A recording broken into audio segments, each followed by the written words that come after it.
Hey everyone, it's Adam Grant. Welcome back to ReThinking, my podcast on the science of what makes us tick.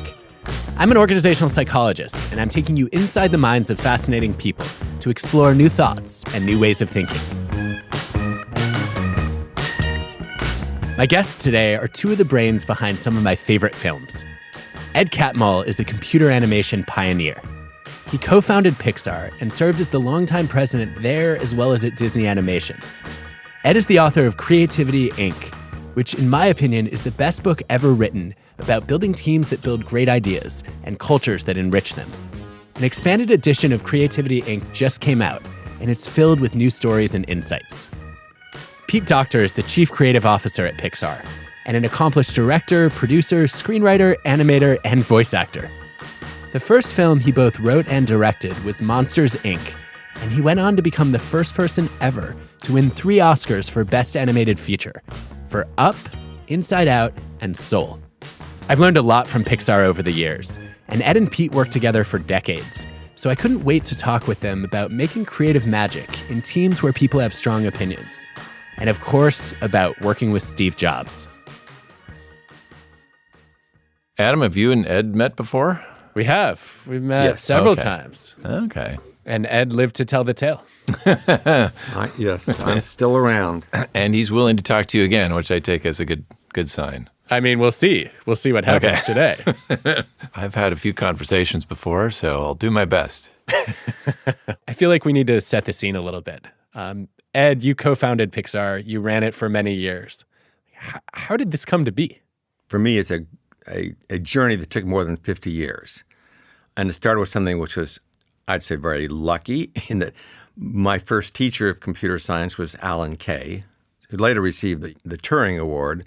But he's the one that gave the principle, which I did get, which was that things are going to change more dramatic than you think. If you've got a vision in your head, you still need to take a step-by-step process of getting there. So when I went to the next place, I had these theories. Half my theories were right, and half were a complete crock. And when I went to Lucasfilm, I realized that, I'd keep the stuff that worked.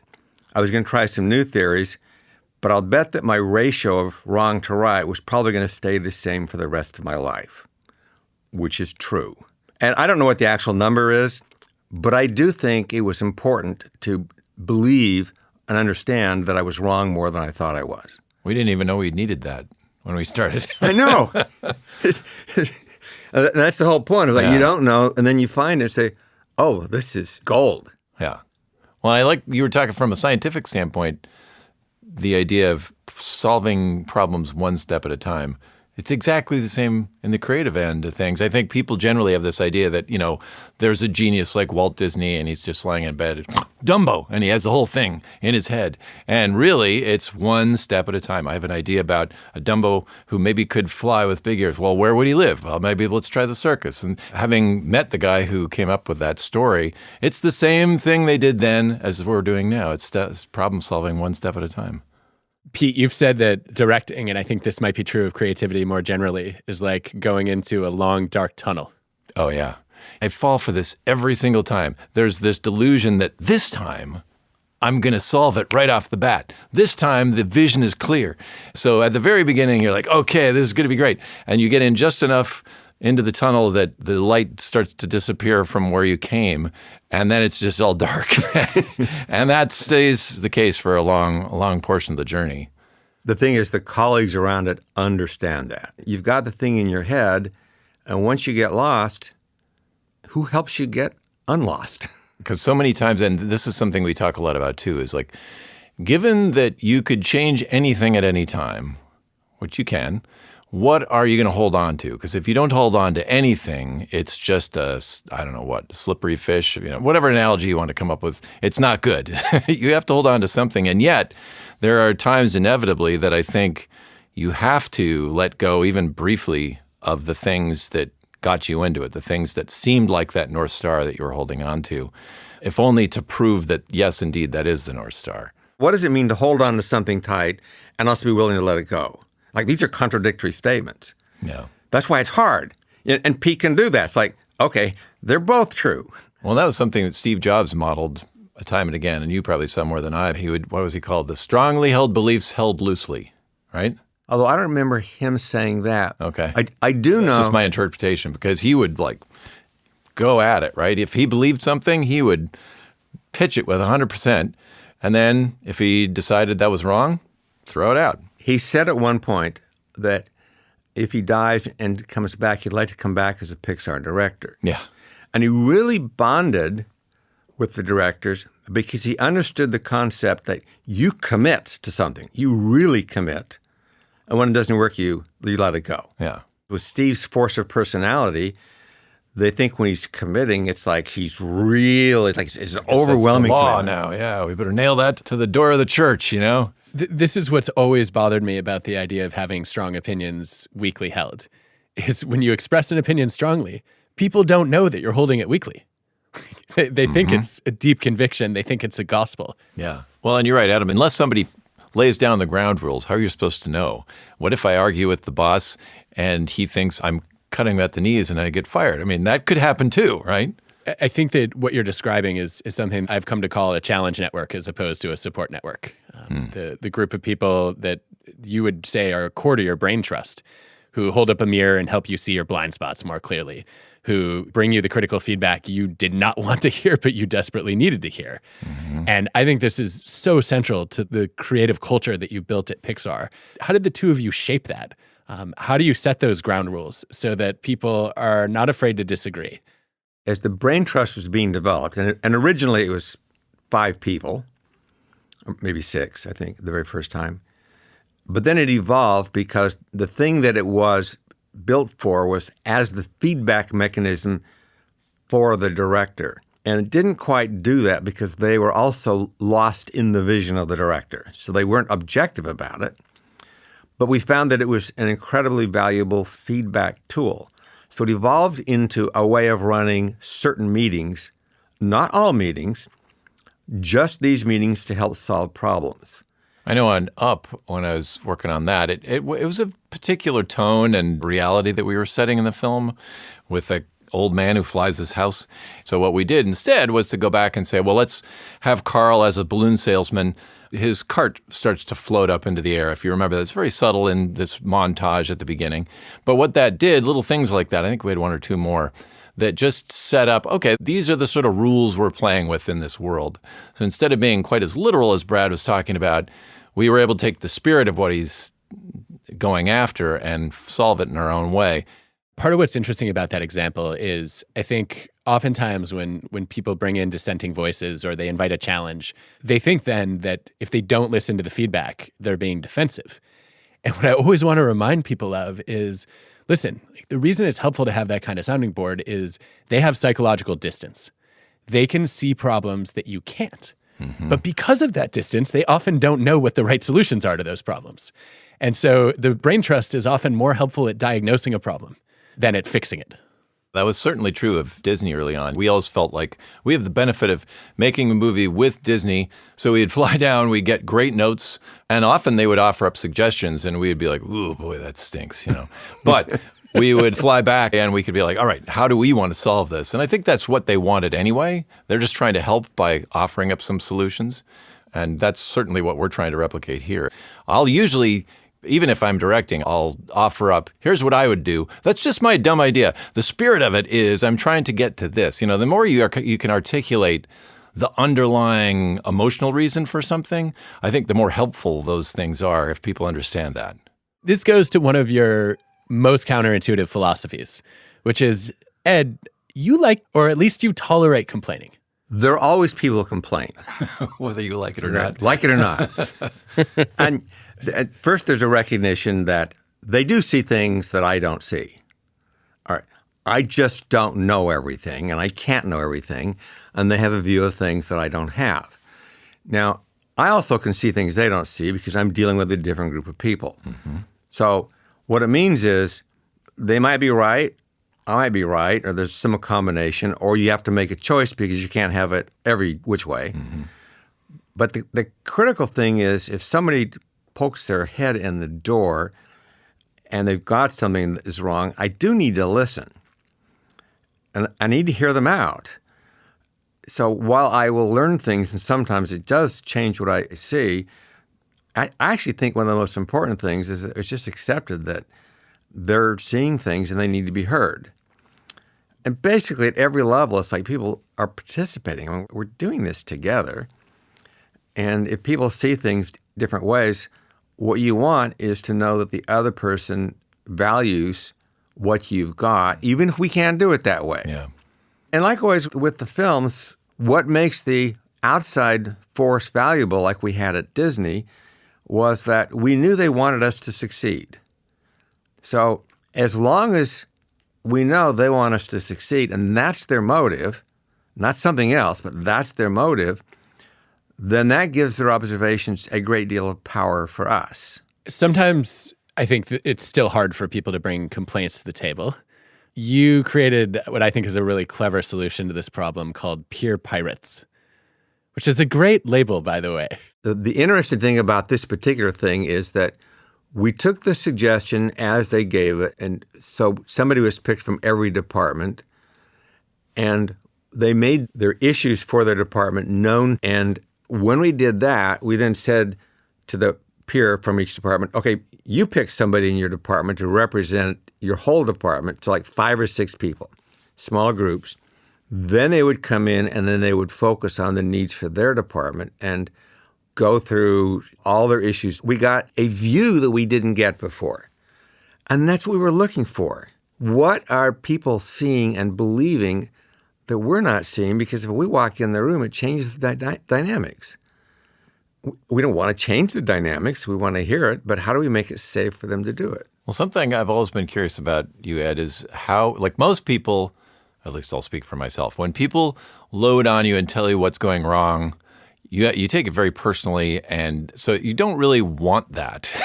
And yet somehow you are able to live with this idea of complaining and dissension as somehow a positive thing. Is there some psychological trick you play on yourself, or is that just the way you're wired that's... I know if somebody pokes my head in my room to tell me a complaint, then my feeling is, I have 2 feelings. One is, this is probably going to be hard. Here we go. But it's true, right? Yeah. It's a real feeling. Yeah. But the other one was, I feel actually happy that they were willing to come and talk to me. And I remember one time 3 people called me or came into my office and said that I made a mistake. I screwed it.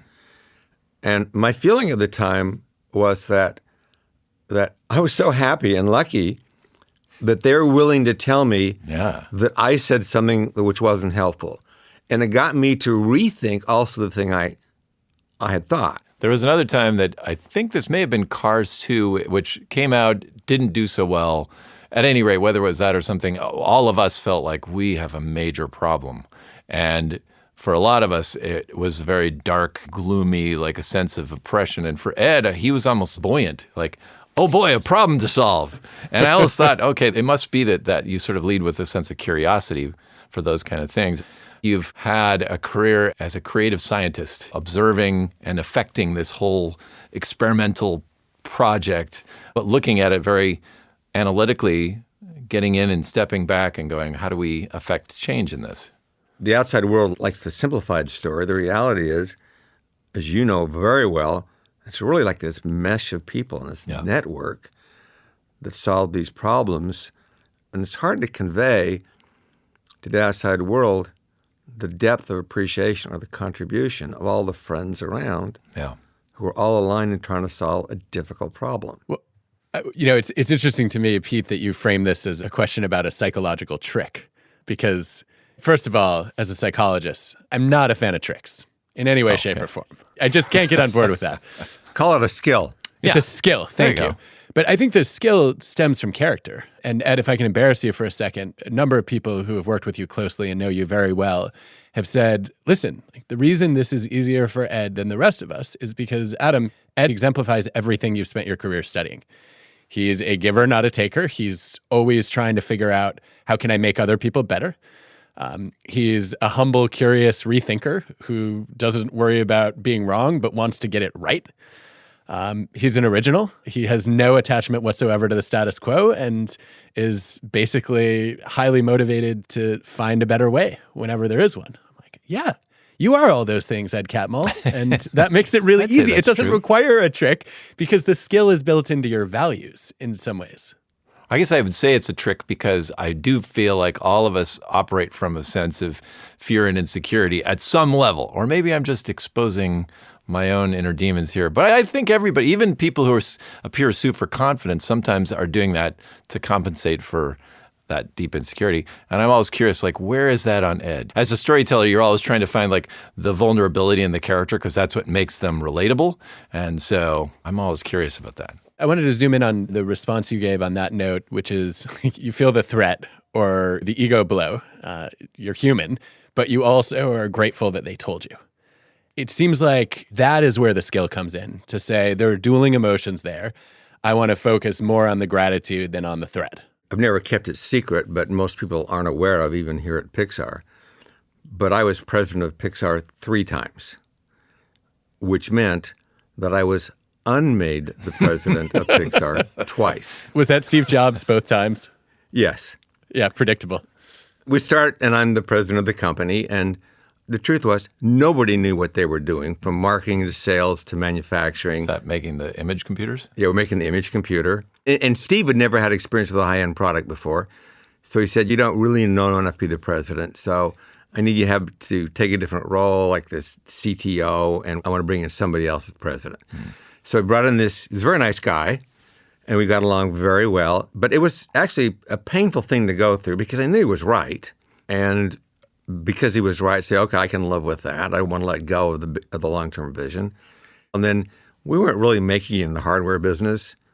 So we went back to me being the president, and then we started to make the commercials and the software, and then got into the contract to make the film for Disney in 1991 for Toy Story.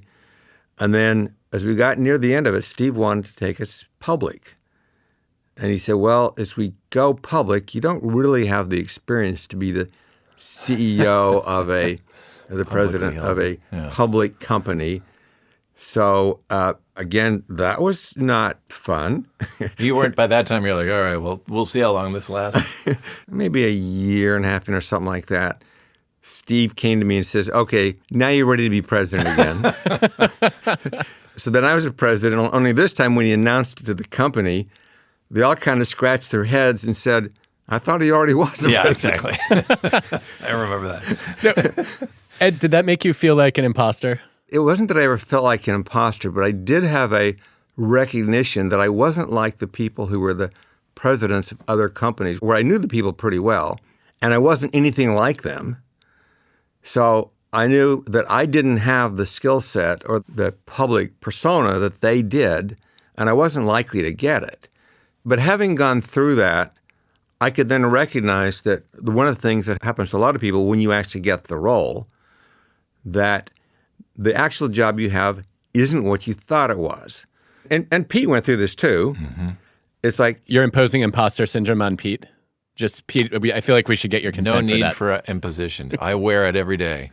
When you have the job, then there's one or two things you've got. One is to feel like, oh, I failed because I'm not doing what I thought it should be. Or the other recognition is to say, oh, it isn't what I thought it was. What do I need to do?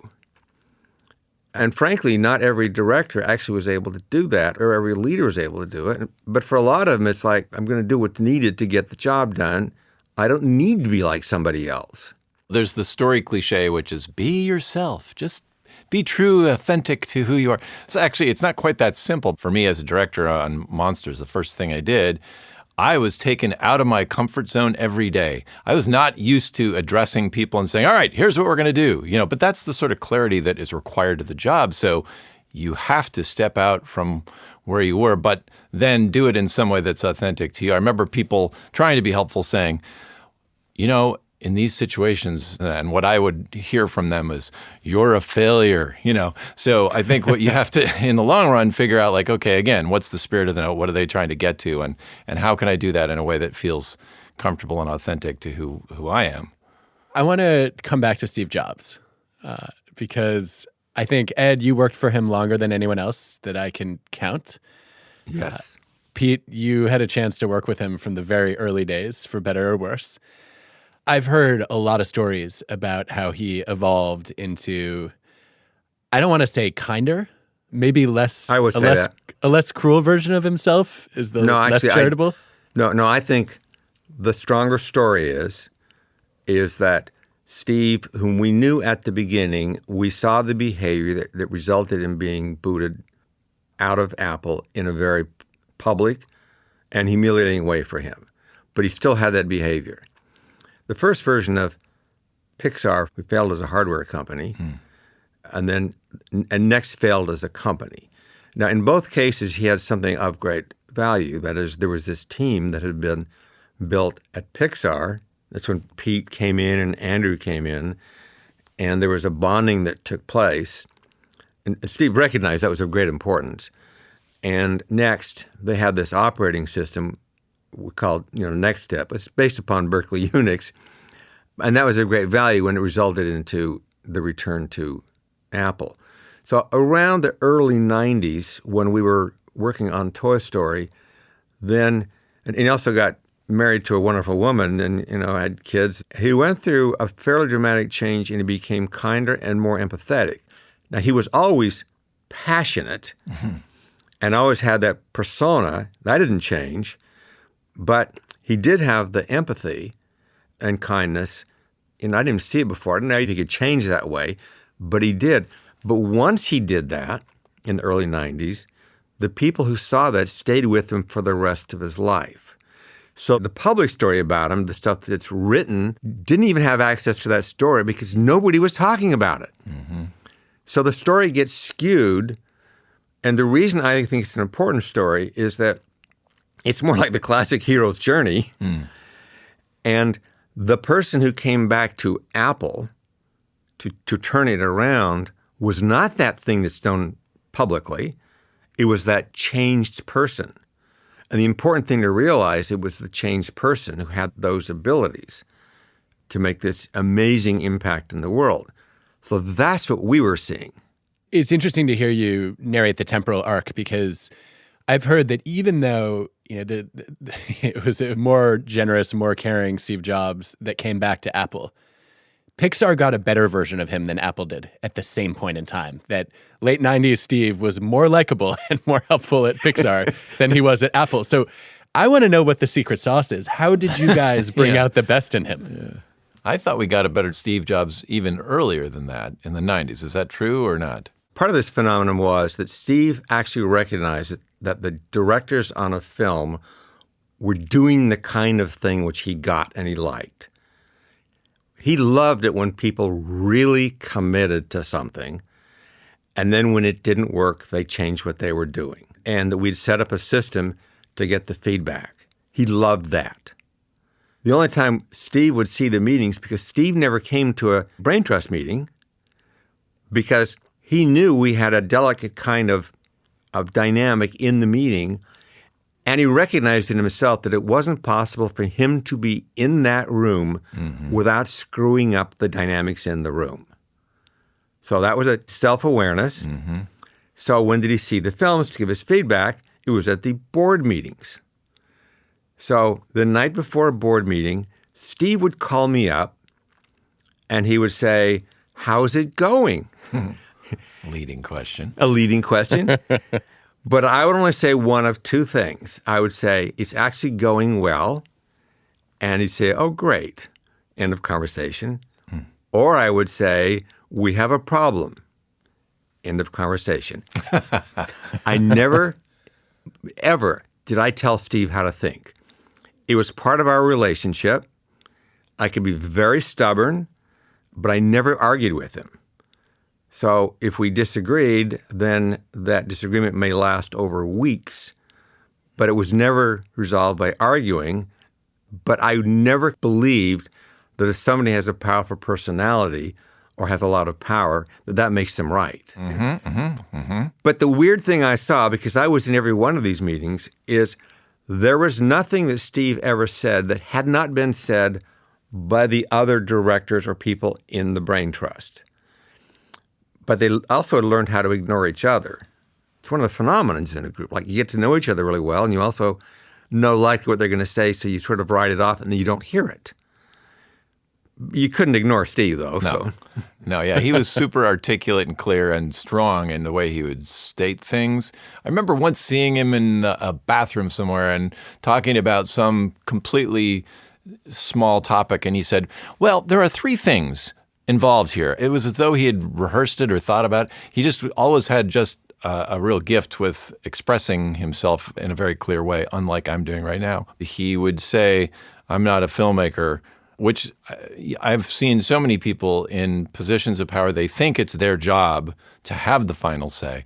And so to actually have that position and pass it on to other people, I think was super empowering for us.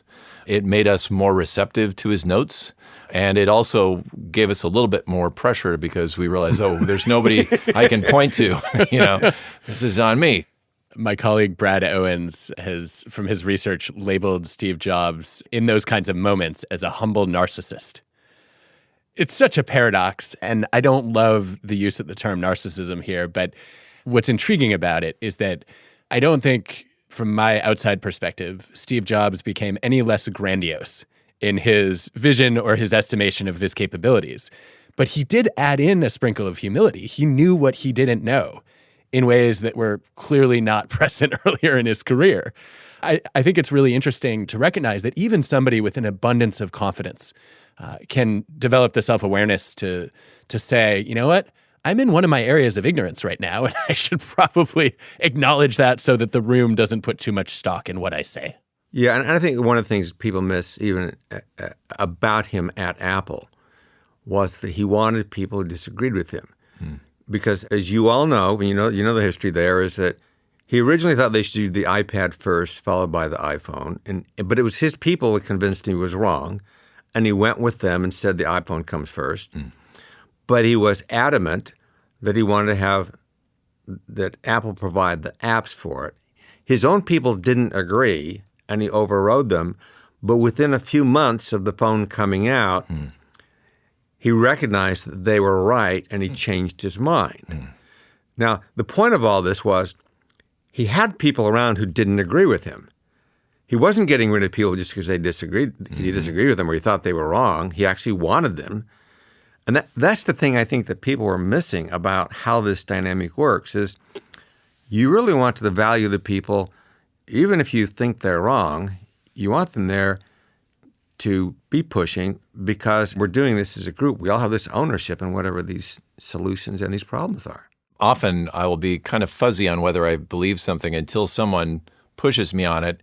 And sometimes it's as valuable to have somebody that I disagree with because it'll bring out of me like, no, that's wrong. I know exactly that is the wrong decision, but I wasn't really aware of that until you have that sort of confrontation. So I think he understood that the ultimate purpose of dissent and debate is not to produce consensus, it's to promote critical thinking.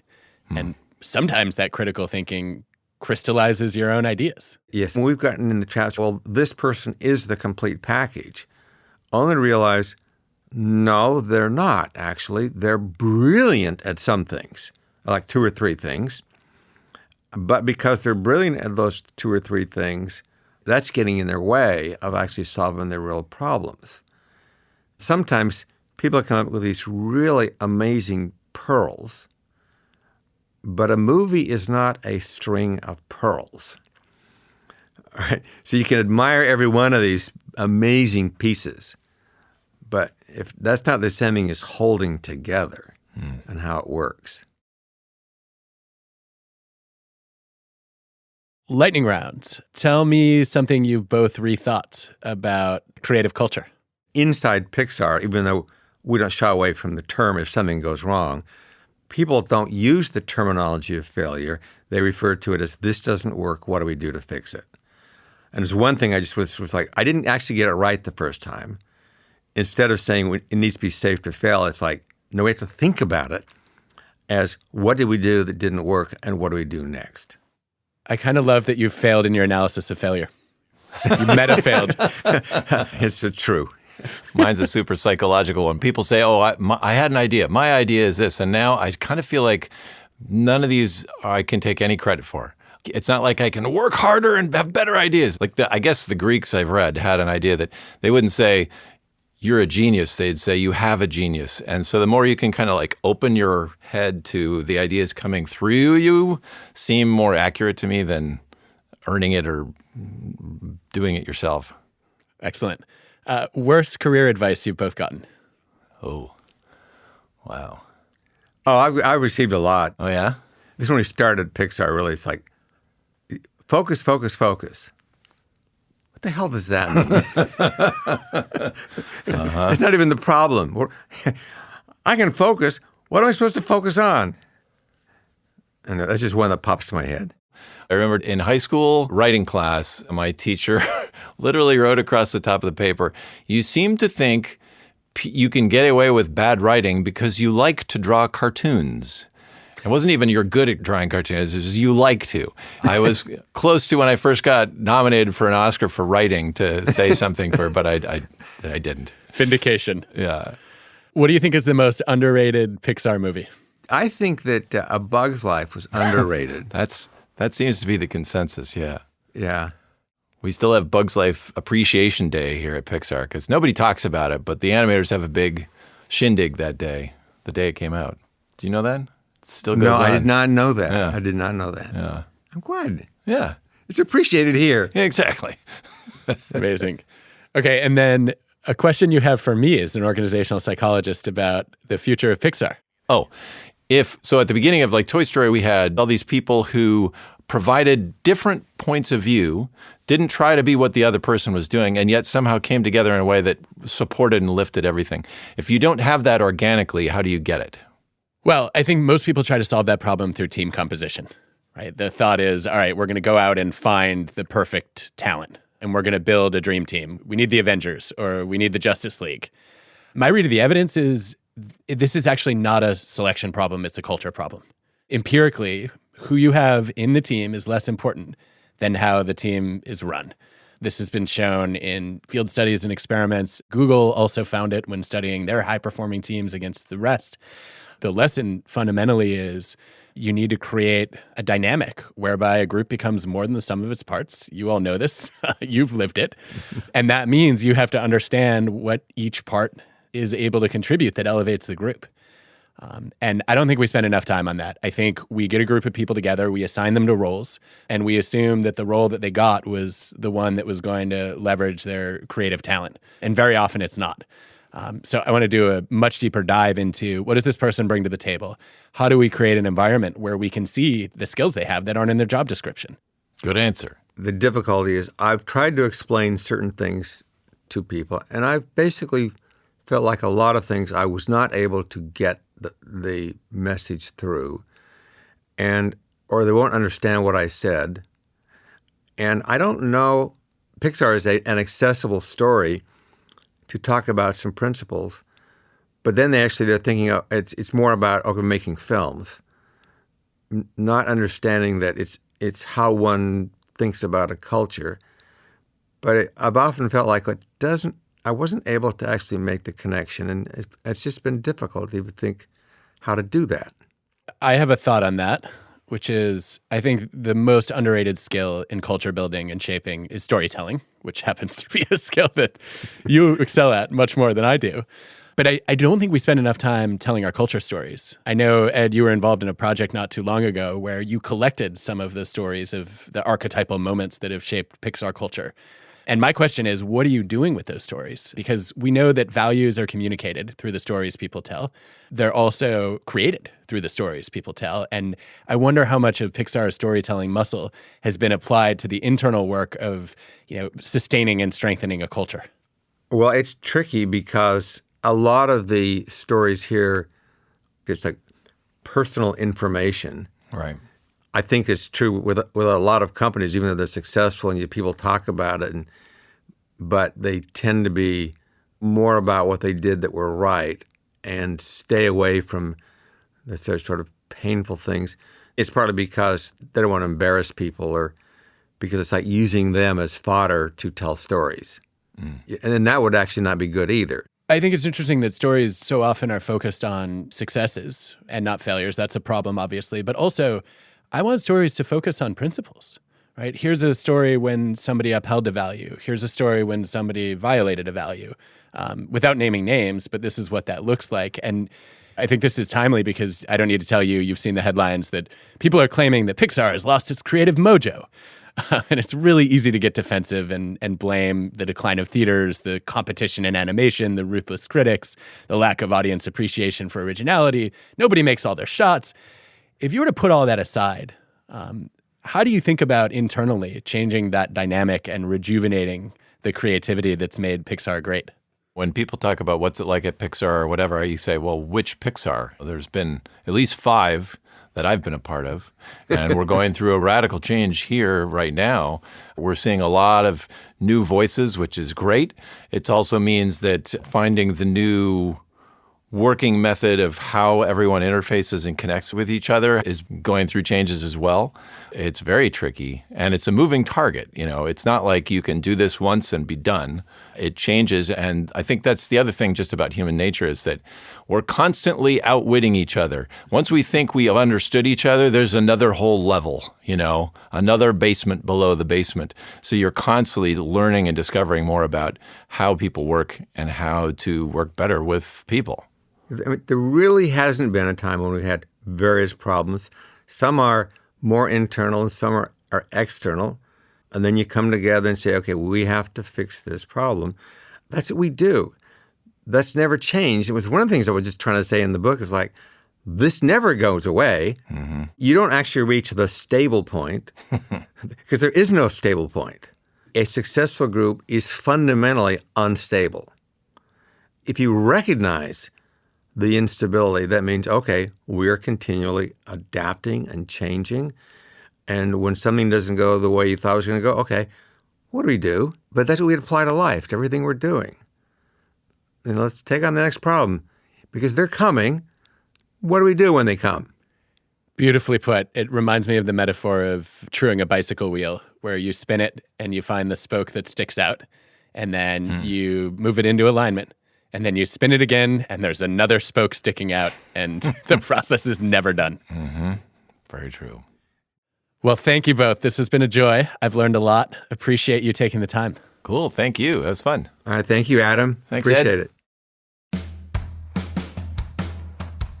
Such a rich conversation. So many takeaways. One thing that strikes me right off the bat is this idea that successful groups are unstable. So many people have an image of a great team as always in harmony. And that's just not realistic. The idea that instability can lead to flexibility, adaptation, creativity, and learning, I think makes it a lot easier to accept the fact that we may have some tension, we may have some conflict. Instability can be threatening. We don't have to make the threat go away. We just have to overshadow it with gratitude. There are so many reasons to be grateful when someone points out a problem. It means they trust you. They trust you to care. They trust you to be capable of solving the problem. And they want your help. And that's a huge compliment. We should not forget that.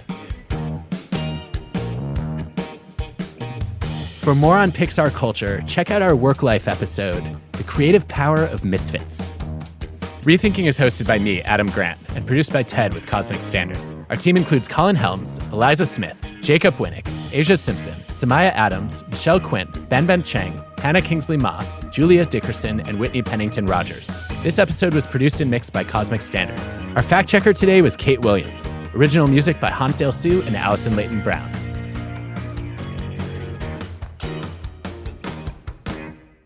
Your flipbook got us through COVID. Ah, cool. Yes, flipbooks. I love flipbooks. It's the same thing we do, only it's like 15 cents worth of paper instead of millions of dollars worth of computer equipment. But it's the same idea, right?